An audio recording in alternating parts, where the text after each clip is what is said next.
Ok, bon, bah, c'est parti pour l'exercice 5. Donc, voilà le sujet pour ceux qui le veulent. Attendez, il y a la suite derrière. On vous ferait pause, hein. Je parlerai de la petite correction que j'ai faite plus tard. Voilà, et pour ceux qui veulent juste voir ce que j'ai fait en se foutant des explications, vous faites pause. Voilà, nickel. Donc, on commence le sujet. Donc, classico, les infos importantes. Ça, c'est celle que j'ai loupée et qui m'a fait perdre bien 1 heure. Donc l'élément radioactif ponctuel initialement neutre, culé. Oui, bon, on s'en fout. Clac clac, la charge, blablabla, vous avez lu le sujet. Donc première question, bon, mais pas compliqué, hein, la charge Q de l'élément radioactif. Donc c'est la charge, c'est NT-0. NT, on le trouve en résolvant l'équation différentielle qui découle de cette petite équation. On fait passer dt de l'autre côté, on met tout d'un côté, ça nous fait une équatif du premier ordre qu'on résout, blim blam, et ça nous donne le résultat. Bon alors, juste ça, je dis que c'est la correction, mais moi j'aurais inversé les deux. Et ça, j'ai pas compris pourquoi. Moi j'aurais dit que c'était n à l'instant initial moins n à l'instant t, pour savoir la charge, quoi. Bon bref, on s'en fout. On admet juste que c'est dans ce sens-là et pas dans l'autre. Parce que sinon, dans toute la suite, ça fout le bordel. Il y a un signe au moins qui traîne et vient de là. Donc ça, je demanderai au prof pourquoi. Bon, un peu la flemme. Donc la deuxième question, elle est beaucoup plus intéressante parce il faut bien comprendre de quoi on parle. Donc on veut déduire donc la charge à l'intérieur d'une sphère de rayon R à l'instant T. Donc en gros, on a une sphère. On décide d'une sphère de rayon R et qui entoure la charge. Donc, ce que je me suis dit, c'était que la charge qui est à l'intérieur, c'est la charge donc qui est dans le point, donc sur la particule. Quand je parle de la particule, c'est le truc radioactif, plus les charges qui sont en train de partir. C'est-à-dire que notre charge, elle est là, et elle émet des particules alpha, qui sont chargées.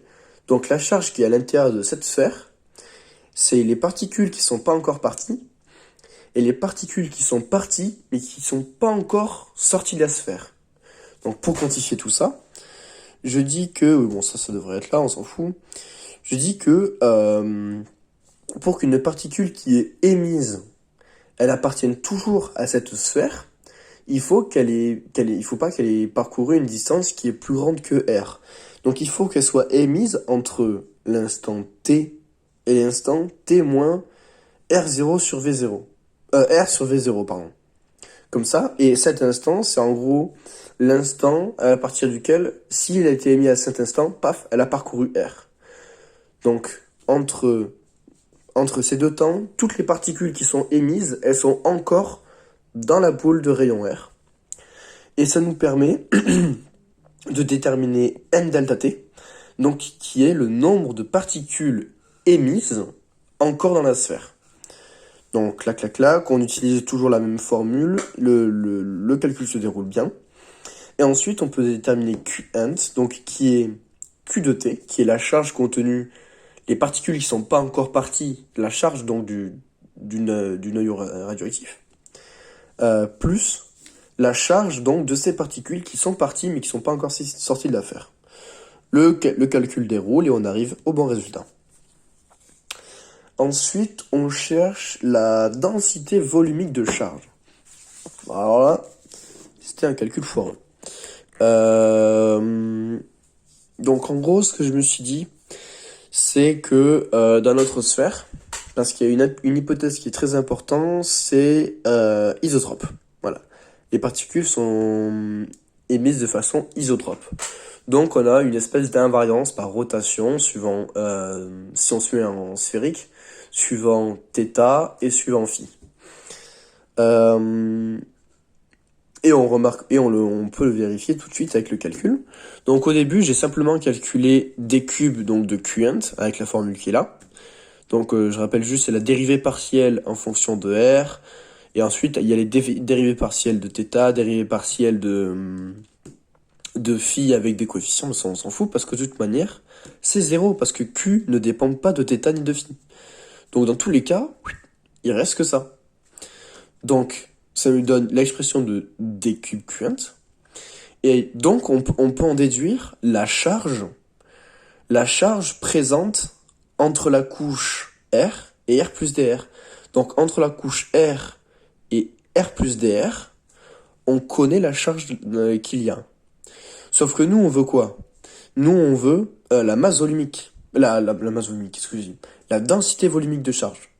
Donc, ça va être la charge, donc entre ça et ça, divisé par le volume. Donc, le volume entre ça et ça.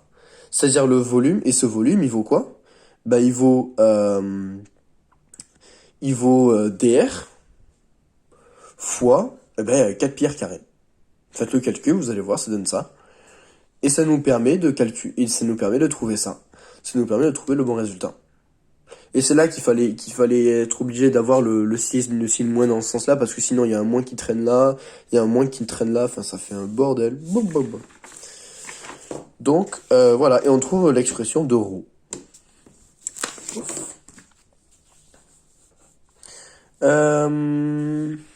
Clac, clac, clac. Ensuite, donc on voulait J. Bon bah J c'est la somme des NQI. Hop, faut que je tourne la feuille. Clac. Voilà, déterminer J. Donc c'est la somme des NIQI-VI, sauf que localement, de toute manière, toutes les particules ont la même vitesse, la même charge et la même densité. D'ailleurs, NIQI ça fait ρI. On connaît ρ, donc localement, on va avoir que c'est égal à ρ V0 qui est suivant UR. Et ça nous donne le résultat escompté. Donc question 5, donc déterminer le champ électrique. Donc supposer isotrope lui aussi, important. Donc première méthode, théorème de Gauss. Bon, je l'ai fait à l'arrache, hein, mais en gros c'est ça. C'est Q1, on l'a calculé précédemment sur epsilon 0. Et en gros là, on utilise donc les symétries de charge. Symétrie de charge, symétrie de... Ah oui, d'ailleurs, j'ai fait de la merde. Symétrie de charge pour trouver que c'est suivant UR. Et... oh, d'ailleurs, j'ai oublié de marquer UR. C'est où c'est là? UR. Voilà. Et ensuite, là, c'est la double intégrale de... Donc, la surface de Gauss, c'est une sphère de rayon R, 4 pi r carré. Et hop, clac, clac, on trouve le bon résultat. Et alors, deuxième méthode, je suis vraiment pas sûr. Mais je pense qu'on pourrait utiliser J est égal gamma E. Parce que... on connaît J.